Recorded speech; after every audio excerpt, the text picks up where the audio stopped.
तो गाइस यार आप लोगों में से बहुत लोगों ने इविल नन और इविल नन 2 गेम तो खेला ही होगा, जिसमें आपको एक चर्च में बंद कर दिया जाता है और उस चर्च में से आपको बाहर निकलना रहता है। सो गाइस यार आज आपको इस वीडियो में इविल नन के बारे में सारी बातें पता चलने वाली है, शुरुआत से लेके आखिरी तक। सो गाइस यार वीडियो को इन तक देखना, क्योंकि इन तक देखोगे तभी अच्छे से समझ पाओगे। तो गाइस यार आज आपको इस वीडियो के बीच में इविल नन 2 गेम के बारे में भी सारी बातें पता चलने वाली है। और गाइस यार वीडियो के इन में आपके लिए एक क्वेश्चन है। सो गाइस यार वीडियो कर लेते हैं स्टार्ट बस एक सस्ते से इंट्रो के बाद।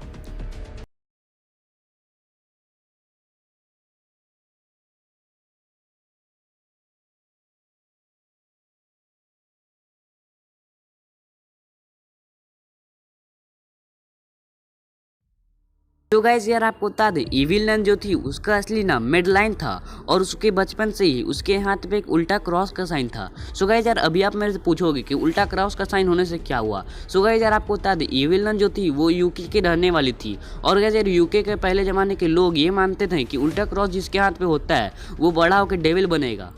और गैस यार फिर समाज ने उसे नहीं अपनाया और गैस यार उसके खुद के मॉम डैड ने फिर उसे एक चर्च के सामने छोड़ दिया।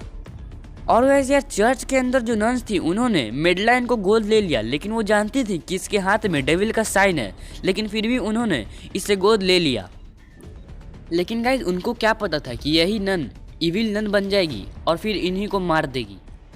सो गाइस यार धीरे धीरे टाइम गुजरते गया और जो इविल नन थी यानी कि जो मेडलाइन थी वो बड़ी हो गई और वो यही सोचते रहती थी कि बचपन से आखिरकार मेरे हाथ में ये उल्टा क्रॉस का साइन क्यों है।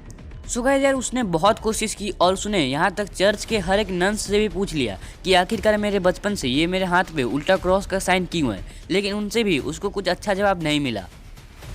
सो गाइस यार धीरे धीरे टाइम गुजरते गया और जो मेडलाइन थी वो और बड़ी हो गई और वो बड़ी होकर डेविल्स की किताबें पढ़ने लगी, ये जानने के लिए कि आखिरकार उसके हाथ पे ये उल्टा क्रॉस का साइन। लेकिन गाइस यार एक दिन एक नन को ये बात पता चल गया कि जो मेडलाइन है वो डेविल्स की किताबें पढ़ा करती है।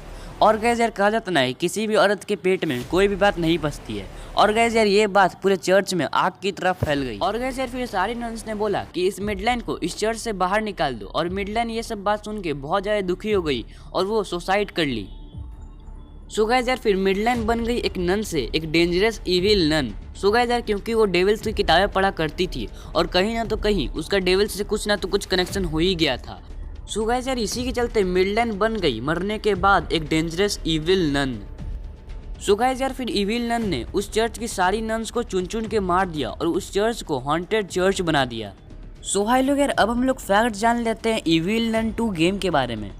सो गाइस यार आप होता है जब मेडलाइन बड़ी हो गई थी तब एक और पेरेंट्स ने आके अपनी बच्ची को चर्च के सामने छोड़ दिया। सो गाइस यार फिर मिडलाइन ने ही उसकी अच्छे से देखभाल की और मिडलाइन और वो एक अच्छे से दोस्त बन गए। लेकिन गाइस यार फिर मिडलाइन के मरने के बाद उसको बहुत बड़ा सदमा लगा और गाइस यार फिर उसके बाद वो हमेशा चुप रहने लगी और ना ही किसी से बात करती और ना ही किसी के पास बैठती थी। लेकिन फिर कुछ दिन के बाद उसकी भी डेड बॉडी चर्च के बीच में मिली। सो गाइस यार अगर आप इविल नन 1 के बाद इविल नन 2 गेम खेले होगे तो ज़रूर आपको शुरुआत में एक ट्रीजर दिखाया गया होगा, जिसमें कि इविल नन जो रहती है वो कुछ बच्चों को पकड़ के मास्क पहना के रिचुअल करते रहती है। सो गाइस यार आप देखे होगे कि जो इविल नन रहती है वो बच्चों को मास्क पहना के उन पे कुछ रिचुअल करते रहती है, क्योंकि गाइस यार जो वो मास्क पहनता है उसकी आत्मा जिस पे वो रिचुअल करते रहती है वो ट्रांसफर हो जाती है, ऐसा गेम में कहा जाता है। और गाइस यार इसलिए इविल नन 2 में दिखाया गया है कि इविल नन वापस से अपने दोस्त को जिंदा करने की कोशिश करते रहती है। सो गाइस यार आज के वीडियो में आपके लिए इतना ही फैक्ट्स था। अगर वीडियो अच्छा लगा हो तो लाइक करना, शेयर करना और अगर आप इस चैनल पर नए हो तो चैनल को सब्सक्राइब करके बेल नोटिफिकेशन ऑल पे करना बिल्कुल न भूलना। सो गाइस यार आज का क्वेश्चन है आपके लिए ये, ऐसा कौन सा देश है जिसमें एक भी ट्रैफिक सिग्नल नहीं है। जिस को आंसर आता है वो कमेंट कर देना और जिस को नहीं आता है उसको नेक्स्ट वीडियो में इसका आंसर मिल जाएगा।